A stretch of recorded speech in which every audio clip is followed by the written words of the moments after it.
I would like to remain anonymous. This happened to my mother in '85. She was either 15 or 16 years old back then. Growing up, my mom lived in a small town that was established in 1857. She had a group of friends, Bethany, Teresa, and Clara. Bethany lived in a very old farmhouse that's been around since even before the town was established. My mom and her friends were sleeping over at Bethany's house one night. When it was time to go to bed, all the girls went into Bethany's room and got settled in. Next to Bethany's bedroom was a bathroom. The door was directly across the hall from Bethany's doorway. Bethany slept in her bed, while everyone else slept on the floor. My mom told me that she always had trouble falling asleep during sleepovers. However, that wasn't the case this time. Suddenly, my mom and Teresa woke up at the same time and sat up in their sleeping bags. They turned to face Bethany's open bedroom door, and they both saw a little girl around 6 or 7 years old, wearing a dress, drifting down the hallway. When retelling this story to me, my mom made it very clear that the girl's feet were not touching the floor. She was hovering and moving very slowly. She floated into the adjacent bathroom, and my mom and Teresa turned to look at each other, shocked. The following day, my mom questioned Bethany about the property and its history.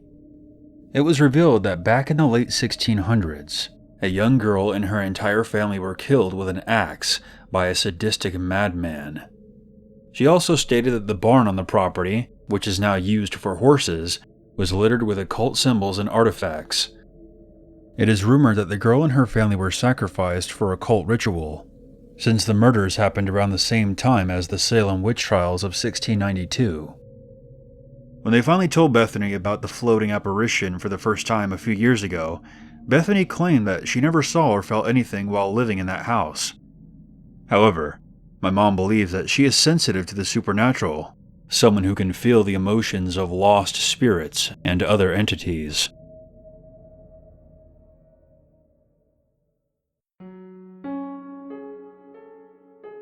My name is Megan, and I live in Jersey Shore. I'm a senior in college. My house has been haunted for as long as I can remember. I'm not sure what caused the haunting, since we were the first ones to move in after it was constructed, and were the first family to settle in the neighborhood. I know that the land used to be a hunting ground before the construction company came and tore everything down. If I told you every unexplainable thing that happened at my house, we would be here all week. However, I'll share the essential highlights. One of the spirits that haunts my house must have lived in the general area in a past life. I have felt its presence ever since I was a toddler. It all started years ago, when my mom put me down for a nap. This was when I was at the age where I was at the beginning stages of forming words, but my vocabulary was still very minimal. After my mom walked out of the room, she told me that she could hear me talking to someone. She came back in and asked me who I was talking to. My mom swears to this day that I told her I was talking to Rebecca. Obviously, I was too young to remember any of this. I proceeded to explain to my mother that Rebecca was sad, and Mom asked why, and I responded it was because Rebecca couldn't find her mother. Being the curious parent she was, my mom pressed further and asked why this Rebecca girl couldn't find her mom. My response sent chills up my mother's spine. I answered that it was because Rebecca fell and broke her neck.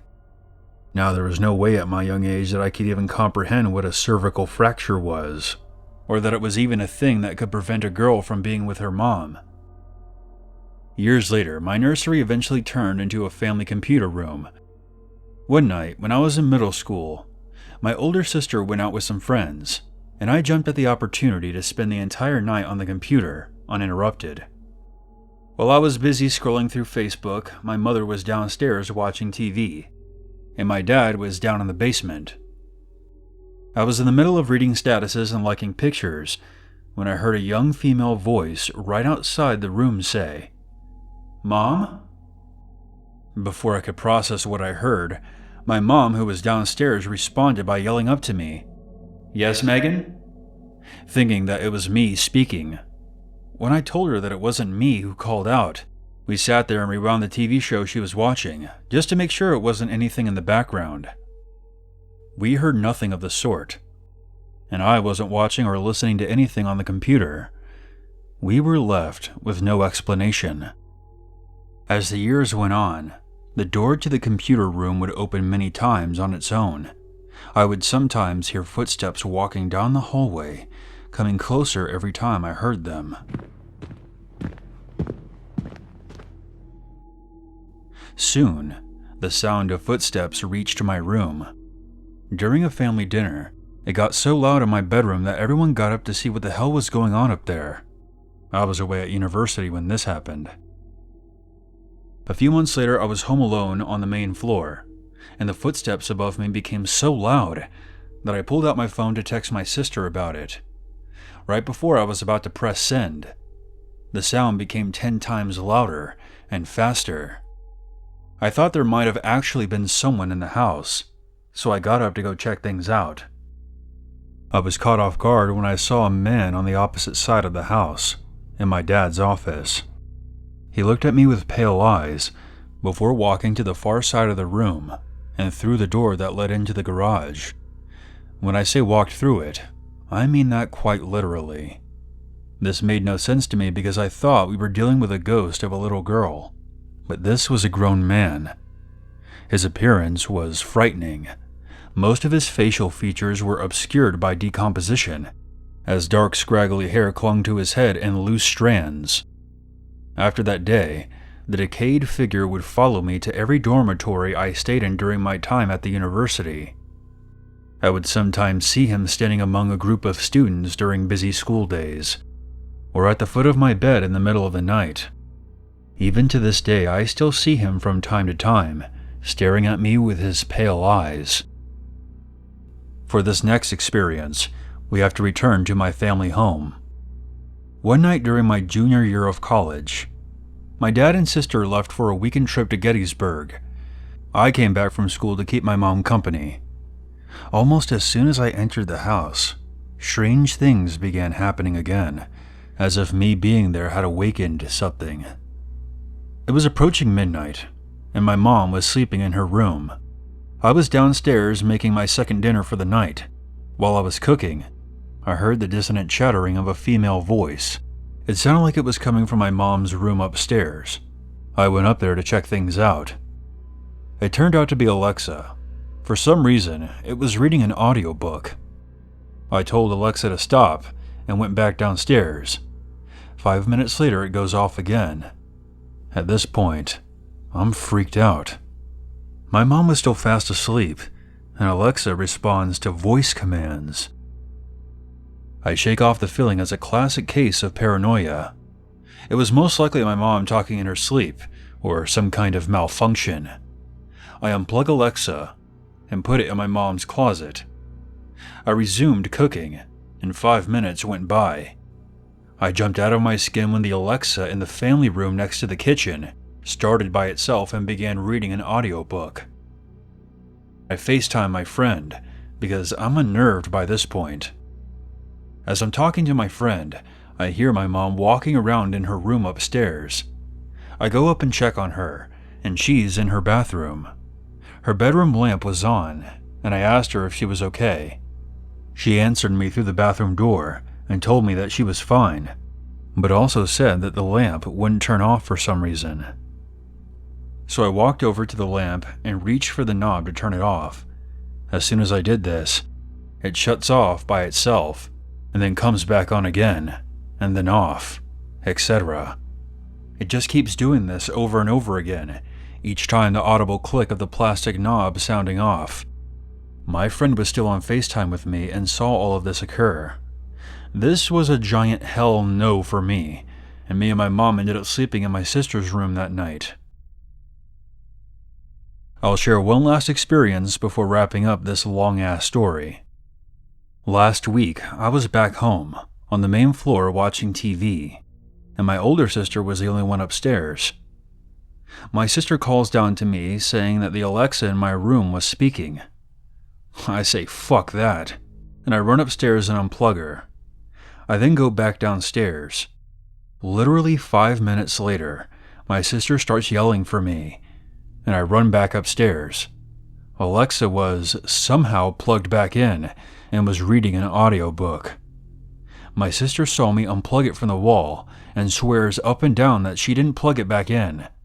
And I believed her after seeing the fear in her eyes. She was just as freaked out as I was, and we don't mess around about this kind of stuff. I have no explanation for the strange events that took place at my family's house, but from what I've gathered, things start happening as soon as I return home. My presence seems to stir something from beyond the grave. If any of you have any advice, I would love to hear it, because I don't know what to do or think at this point.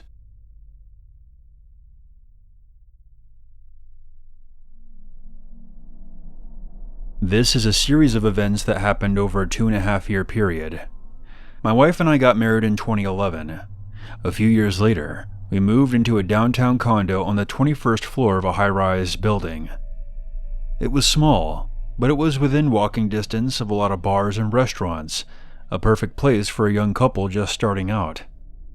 I didn't notice anything too strange about the condo at first, but after a while, I would notice small things like coming home to pictures being knocked over, strange shadows moving in the corner of my eye, and other objects being in different spots from where I left them. I chalked it up to my wife either being clumsy or moving things around. For some background, I'm much more of a night owl on the weekends than my wife. She likes to go to bed around 9 to 9:30, and I usually stay up past midnight watching movies and drinking beer. A few months after we moved in, my wife had gone to bed, and I stayed up and was watching a movie. Around 11 p.m., I heard something fall in the kitchen. My wife had a shelf in the kitchen where she kept snacks, and a small packet of soda crackers had fallen off the shelf. I found this a bit odd, because the shelf had a 1-inch lip around the edge to keep things from sliding off. But I put the crackers back on the shelf, grabbed another beer, and went back to my movie. About 20 minutes later, I heard something fall in the kitchen again. Again, I got up to go look, and it was the soda crackers. None of the other snacks had fallen off the shelf. I didn't invest too much thought into it at the time, but this would happen nearly every weekend in the following months. My wife would go to bed, and those crackers would fall off the shelf 1 to 3 times a night. One night about 6 months after we moved in, per usual, my wife had gone to bed, and I was drinking beer and watching a movie. I see something fly across the kitchen and go crashing into the cabinets on the other side of the room.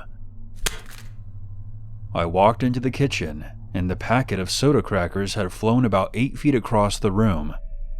When I put them back on the shelf, it seemed like the temperature had dropped maybe 10 or 15 degrees. I got the chills, and I could feel something watching me. This time I couldn't write this off. There was something sinister here with us, and it was seriously pissed off about the soda crackers. I told my wife about it the next day, but she laughed it off, saying that I was probably drinking too much and watching too many horror movies. Blah, blah, blah. A few months later, my wife and I had gone out with friends for dinner. When we got back, we were both tired and went to bed pretty early. I woke up in the middle of the night and made my way to the kitchen in my underwear for a midnight snack. I didn't turn on any lights, as I didn't want to disturb my wife. I was standing by the sink when the temperature in the room plummeted to about 20 degrees. My kitchen became a walk-in freezer. I felt something breathing down my neck. Goosebumps began to form on my arms. It felt like there were dozens of rats crawling under my skin. That's when I heard the fucking soda crackers fall off the shelf. That's when I knew I was done, and ran out of the kitchen as fast as I could, and hid under the covers next to my wife like a 5-year-old. I couldn't sleep for the rest of that night. Over the next year or so, things were pretty quiet. Even the soda crackers were falling off the shelf less and less. My wife had given birth to our first child, and we were thrilled. When he was a newborn, he slept in a crib next to our bed. But when he was a few months old, we moved him into the nursery my wife had made in the spare bedroom. Things were going well with the new transition. When he was about 3 months old, my wife put him to bed before turning in herself, and I stayed up to finish a TV show. 20 minutes later, our son starts screaming. By this point, I had gotten to know his cries, if he was hungry or thirsty, or if he needed his diaper changed. But this was something different. It was alarming. My wife and I rushed into the room and tried everything we could to calm him down, but nothing seemed to work.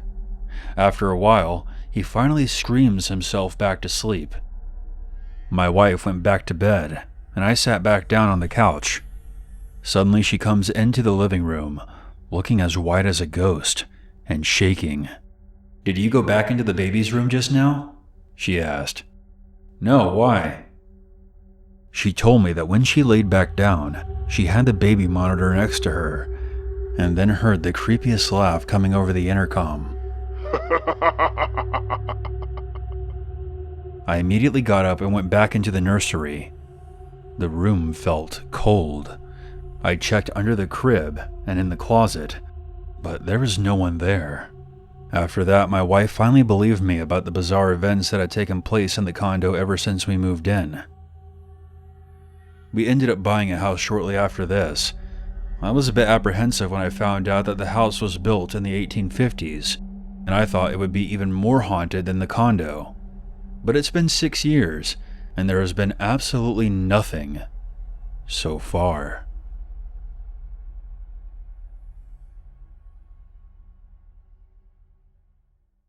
There's always a reason to be afraid.